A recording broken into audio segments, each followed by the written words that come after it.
Price the Lord. ஆண்டவராக இயேசு கிறிஸ்து நாமத்தினாலே யாவரும் வாழ்த்துகிறேன். இந்த கால தியான நிகழ்ச்சி மூலமாக சந்திப்பது மிகவும் சந்தோஷம். கர்த்தராகிய தேவன் உங்களை ஆசீர்வதிப்பாராக. கர்த்தருடைய வார்த்தைக்கு நேராக எழுதி திருப்பவும் ஒரு வசனத்தை வாசிக்க. நீதிமொழிகள் 3ஆம் அதிகாரம் 12ஆம் வசனம். தகப்பன் தான் நேசிக்கிற புத்திரனை சிட்சிக்கிறது போல கர்த்தரும் எவனிடத்தில் அன்பு கூறுகிறாரோ அவனை சிட்சிக்கிறார். இங்க நம்ம வாசிக்கிறோம், கர்த்தர் எவனிடத்தில் அன்பு கூறுகிறாரோ அவனை சிட்சிக்கிறார். வாசிக்கிறோம், இந்த சிட்சிக்கிறது அப்படின்னு பார்த்தோம்னா ஆங்கிலத்தில் கன்விக்ஷன் அப்படின்னு சொல்லலாம். டு கன்விக்ட் அப்படின்னு பார்க்கும்போது அதோட எபிரேய அர்த்தம் பார்த்தோம்னா சொல்லப்பட்டிருக்கு. அந்த எபிரேய வார்த்தை யாக்கா அப்படின்னு சொல்லப்பட்டிருக்கும். அதோட ஆக்சுவல் மீனிங் பார்த்தோம்னா டு பி ரைட், இல்லைன்னா to justify or to convict அப்படின்னா நீதி செய்வது, இல்லைன்னா கண்டிப்பது, கன்விக்ட் பண்றது, உணர்த்துறது. ஸோ அதுதான் நம்ம வாசிக்கிறோம். அதே போல உபாகமத்தை சொல்லப்பட்டிருக்கும். உபாகமம் 8ஆம் அதிகாரத்தை சொல்லப்பட்டிருக்கும் 5ஆம் வசனம். ஒருவன் தான் புத்திரனை சிட்சிக்கிறது போல உன் தேவனாகிய கர்த்தர் உன்னை சிட்சிக்கிறார் என்று நீ உன் இருதயத்தில் அறிந்து கொள்வாயாக. ஆமென்.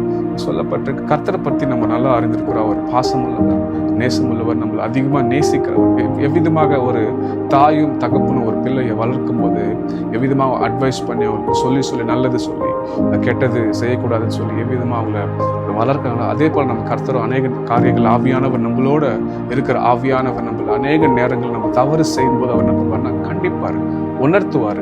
நம்ம எப்போ ரட்சிக்கப்பட்டோமோ ரட்சிக்கப்பட்ட நாள்லேருந்து பரிசுத்தாவியான நம்மளுக்குள்ள இருக்கிறாரு.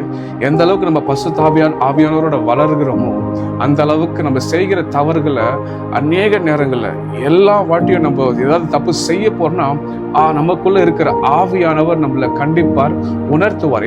எவ்விதமாக ஒரு தகப்பன் பிள்ளைகள் தவறு செய்யக்கூடாது என்று எண்ணுகிறானோ நல்லது சொல்லி நல்லா சொல்லி வளர்க்கிறார். அதே போல நம்முடைய கர்த்தர், நம்முடைய ஆண்டவராகிய கர்த்தர் நமக்குள்ள வாசம் செய்கிற பரிசுத்த ஆவியான அநேக நம்ம உணர்த்தும். அது மட்டும் இல்லை, இதே போல நம்ம வாசிக்கிறோம். வெளிப்படுத்தல் 3ஆம் அதிகாரம் 19ஆம் வசனம் சொல்லப்பட்டிருக்கு. நான் நேசிக்கிறவர்கள் எவர்களோ அவர்களை கடிந்து கொண்டு சிட்சிக்கிறேன், ஆகையால் நீ ஜாக்கிரதையா இருந்து மனம் திரும்பு. அது மட்டும் இல்ல, எதுக்கு நம்ம தேவன் நம்மளை கன்விக்ட் பண்றாருன்னு பார்த்தோம்னா நம்ம மனம் திரும்பணும். எதுக்கு நம்மள கண்டிக்கிறாருன்னா ஒழுங்கா ஒரு பாதை, அவரோட பாதையில், அவர் நியமித்த பாதையில் நம்ம நடக்கணும், ஓடணும் அப்படின்ட்டு. உதாரணத்துக்கு நம்ம பார்த்தோம்னா எவ்விதமாக கர்த்தருடைய ஜனங்கள் வனாந்திரத்துல இருந்து வேவு பார்க்க 40 நாட்கள்ல அந்த 12 பேர் வேவுக்காரர்கள் போனாங்க. ஆனா அந்த 12 பேர் வேவுக்காரர்ல 10 பேர் தவறான ஒரு விஷயத்தை கொண்டு வந்தாங்க, தவறான ரிப்போர்ட்டை கொண்டு வந்து மோசேக்கு அறிவிக்கிறாங்க. ஆனா நம்ம பார்க்கிறோம், யோசுவாவும் காலேபும் அவங்க சரியான ஒரு ரிப்போர்ட்டை கொடுக்குறாங்க. அவங்க 10 பேருக்கு எதிராக ரிப்போர்ட் இவங்க கொடுக்கல. அந்த 10 பேர் கர்த்தருக்கு எதிராக விரோதமாக தான் ரிப்போர்ட் கொண்டு மோசே கொடுக்குறாங்க. நம்ம பார்க்கிறோம் எவ்விதமாக காலேபும் யோசுவாவும் அவங்களை கண்டு அங்க சொல்றாங்க, ஏனாக்கின் புத்தில இருக்கிறாங்க, அவங்க பலவான்களா இருக்காங்க, பலசாலியா இருக்காங்க, நம்ம அவங்கள மேற்கொள்ள முடியாது, ஜெயிக்க முடியாது. ஆனா கர்த்தர் அநேக அற்புதங்கள் அவங்க வாழ்க்கையில செய்து அற்புதங்களை பார்த்த ஜனங்கள் தான் இவ்விதமாக பயந்தார்கள். ஆனா யோசிச்சு பாருங்க, கர்த்தர் சிட்சிக்கிறாரு. எவ்விதமாக அந்த 40 நாட்கள் அவங்க வேவு பார்க்க போனாங்களோ அந்த வேவு பார்த்துட்டு வரும்போது அந்த 40 நாட்களுக்கு கர்த்தர் அவங்கள தண்டிக்கிறார். 40 வருடங்கள் நீங்க வனாந்திரத்தில் இருப்பீங்க, அந்த வாக்குத்தத்த தேசத்துக்கு போக முடியாது. ஆனா அங்க பார்க்கிறோம், யோசுவாவும் காலேபும் முறுக்கவே இல்லை. அவங்க நல்லதானே செஞ்சாங்க, அவங்க தவறு செய்யவே இல்லையே. ஆனா தவறு செய்தது அந்த 10 பேரு. அந்த 10 பேரை கர்த்தர் கொண்டு தண்டிக்கிறாரு. ஆனா இங்க பார்க்கிறோம், இந்த யோசுவா காலேபும் அந்த தண்டனையை ஏற்றுக்கொண்டாங்க. அவங்க தண்டனைக்கு எதிராக பேசவில்லை, கர்த்தரை முறுமுறுக்கல, கர்த்தருக்கு முன்னால அந்த நீதியை வைக்கவே இல்லை. அது போலதான் தேவஜனமே நம்மளும் கர்த்தர் நம்ம அநேக நேரங்களில் உணர்த்துவார், நம்ம செய்கிற தவறுகளை உணர்த்துவார், கண்டித்து சொல்லுவாரு.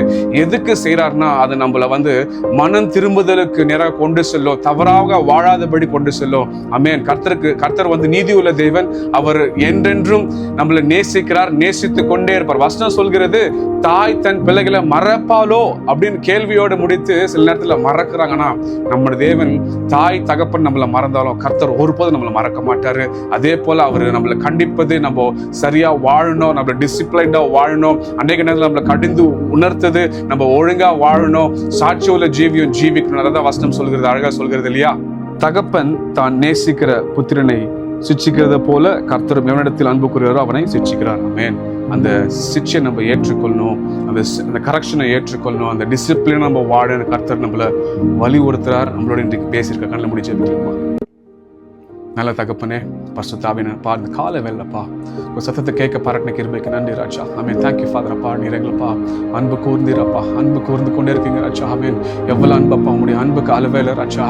ஆமென். நன்றி தகப்பனப்பா. அநேக நேரங்கள் அப்பா நாங்கள் வழி தவறும் போது பரிசுத்தாவியானவர் எங்களுக்குள்ள இருந்து அநேக காரியங்கள் உணர்த்தீங்க ராஜா. நாங்கள் தவறாக நடக்கும்போது அப்பா எங்கள் நடத்துகிறீர் ராஜா. அப்பா அந்த ஆடுகள், உம்முடைய ஆடுகள் ராஜா, வழி தவறி போகாதபடி உம்முடைய மந்தைக்குள்ள ராஜா அப்பா நீர் எவ்விதமா ராஜா அந்த கோலும் தடியும் வைத்தீங்களே அப்பா உணர்த்தி ராஜா எங்களை அப்பா கண்டித்து நடத்துகிறீரே அப்பா. அந்த கண்டிப்புக்கு நாங்க அப்பா ஒப்பு கொடுக்க முடியாது ஜெபிக்கிறோம் ராஜா. நாங்க வாசித்தது போலப்பா உங்களுடைய கண்டிப்பு ராஜா, உங்களுடைய சிச்சனைகளுக்கு நன்றி. அநேக நேரங்கள் அப்பா உங்களுடைய வார்த்தைகளுக்கு செவி கொடுக்காம அப்பா உங்களுடைய வார்த்தைக்கு நாங்க கீழ்ப்படியாம போயிருக்கிறோம். நாங்கள் இனி அது தவற செய்யாதபடி அப்பா அப்பா மனம் திரும்பி ராஜா உடைய சத்தத்துக்கு நாங்க செவி கொடுத்து நடக்கும்படியே கிருபை பாராட்டுங்க ராஜா. உடைய சத்தத்தை கேட்கும்படியே கிருபை பாராட்டுங்க ராஜா. ஒரு தகப்பன் அப்பா எவ்விதமா சிச்சித்து அப்பா தம்முடைய பிள்ளைகளை அப்பா அப்பா வழி நடத்துறாரோ அப்பா வளர்க்கிறாரோ அதே போல ராஜா நீர் எங்களை சிச்சிக்கும்படியாக கண்டித்து உணர்த்தும்படியாக நாங்கப்பா விதமான தவறுகள் உமக்கு பிரியமில்லாத வாழ்க்கை நாங்க வாழாதபடி அப்பா எங்களை பாதுகாத்து எங்களை கண்டித்து உணர்த்தி நடத்தும்படியாக ஒப்பு கொடுக்கிறோம் ராஜா. எங்களை தாழ்த்துறோம், உயர்த்துகிறோம். இயேசுவின் நாமத்தில் ஜெபிக்கிறோம் நல்ல பிதாவே. ஆமென். Praise the lord. கர்த்தராகிய தேவன் உங்களை ஆசீர்வதிப்பாராக.